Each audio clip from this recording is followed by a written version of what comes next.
नमस्कार दोस्तों, स्वागत है आपके अपने YouTube channel youth star online classes में। आज हम आपके लिए पॉलिटी के कुछ चुनिंदा प्रश्न लेके आए हैं जो कि एनटीपीसी के लिए बहुत ज़्यादा इम्पोर्टेंट है, साथ ही साथ ये अन एग्ज़ाम के लिए भी उपयोगी है। तो चलते हैं हम अपने पहले सवाल की तरफ। पहला सवाल है, भारतीय संविधान का सबसे बड़ा स्रोत क्या है? इसका उत्तर है 1935 का भारत शासन अधिनियम। चलते हैं अपने दूसरे सवाल की तरफ। पंचायती राज संस्थाओं को संवैधानिक मान्यता हेतु किस समिति ने सिफारिश की थी? तो इसका उत्तर है लक्ष्मी मल्ल सिंघवी ने। चलते हैं अगले सवाल की तरफ। 1935 के अधिनियम को किसने दास्ता का अधिकार पत्र कहा? तो इसका सही जवाब आपका है पंडित जवाहरलाल नेहरू जी ने। चलते हैं अगले सवाल की तरफ। संविधान सभा के संवैधानिक सलाहकार कौन थे? तो संविधान सभा के संवैधानिक सलाहकार सर BN राव थे। अगला सवाल है, विधि दिवस कब मनाया जाता है? तो विधि दिवस 26 नवंबर को मनाया जाता है। मंत्रिमंडल शब्द का उल्लेख किस अनुच्छेद में है? मंत्रिमंडल शब्द का उल्लेख अनुच्छेद 352 में किया गया है। अगला सवाल है, प्रथम बार राष्ट्रीय ध्वज कब फहराया गया था? तो प्रथम बार राष्ट्रीय ध्वज 26 जनवरी 1930 को फहराया गया था। अगला सवाल है, शिक्षक संस्थानों में धार्मिक शिक्षा का प्रतिबंध किस अनुच्छेद के तहत लगाया गया?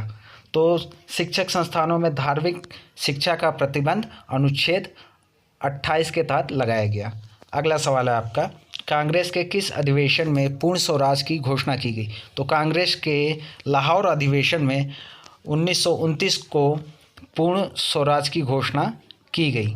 चलते हैं अगले सवाल की तरफ। मतदाता की आयु 21 वर्ष से घटाकर 18 वर्ष किस संविधान संशोधन द्वारा की गई?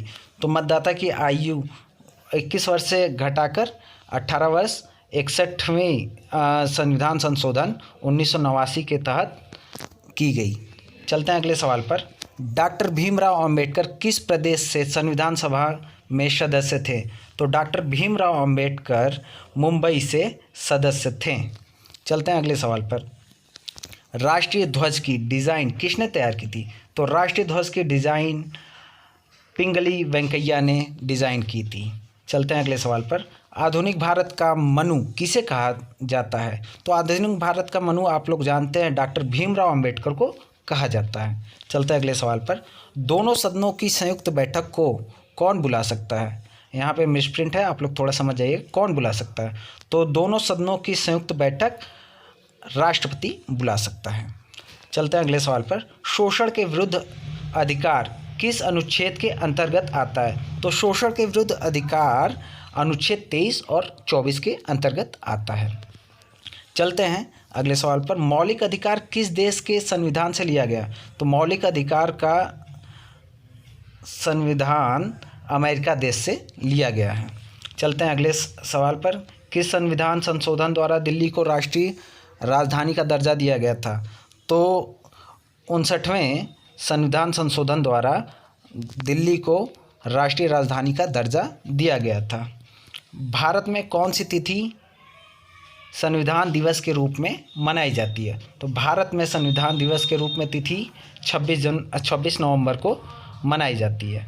अगला सवाल है, संविधान सभा ने राष्ट्रीय ध्वज को कब अपनाया था? तो संविधान सभा ने राष्ट्रीय ध्वज को 22 जुलाई 1947 को अपनाया था।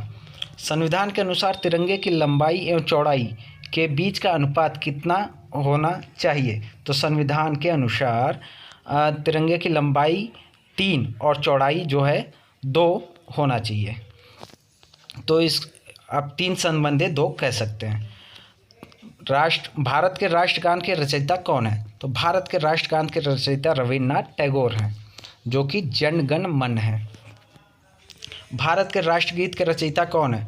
भारत के राष्ट्रगीत के रचयिता बंकिम चंद्र चटर्जी है, जो कि वंदे मातरम है। वंदे मातरम।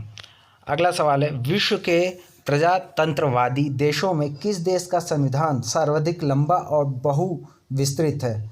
तो विश्व में सबसे बड़ा और लघु जो संविधान है वो केवल भारत का है।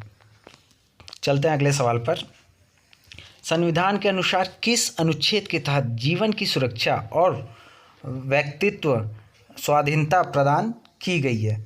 तो ये इसका सही जवाब है अनुच्छेद 21 के तहत। चलते हैं अगले सवाल पर। भारतीय संविधान के मौलिक अधिकार किस देश के संविधान से लिया गया है? तो भारतीय संविधान के मौलिक कर्तव्य है, ध्यान दीजिएगा, ये मौलिक कर्तव्य है। तो मौलिक कर्तव्य ये लिया गया है सोवियत संघ यूएसएसआर से। चलते हैं अगले सवाल पर। शिक्षा का अधिकार कब एक मौलिक अधिकार बना? तो शिक्षा का अधिकार अप्रैल 2010 को मौलिक अधिकार बना।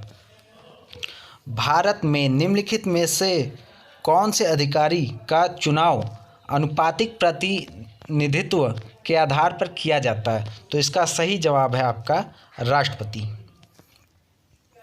चलते हैं अगले सवाल पर। भारत के राष्ट्रपति चुनाव में विवाद की स्थिति उत्पन्न होने पर फैसले का अधिकार किसके पास होता है? तो भारत के राष्ट्रपति चुनाव में विवाद की स्थिति उत्पन्न होने पर यह फैसला उच्चतम न्यायालय के पास होता है। चलते हैं अगले सवाल पर। आपका क्वेश्चन यहीं पे समाप्त होता है। तो ये पॉलिटी के कुछ इंपॉर्टेंट प्रश्न थे।